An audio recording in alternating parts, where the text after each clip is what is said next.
சொர்க்கம் என்பது நமக்கு சொர்க்கம் என்பது நமக்கு சுத்தம் உள்ள வீடுதான் சுத்தம் உள்ள வீடுதான் சொர்க்கம் என்பது நமக்கு சுத்தம் உள்ள வீடுதான்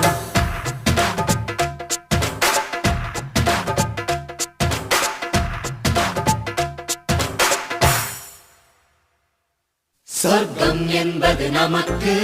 சுத்தம் உள்ள வீடுதான் சுத்தம் என்பதை மறந்தால் நாடு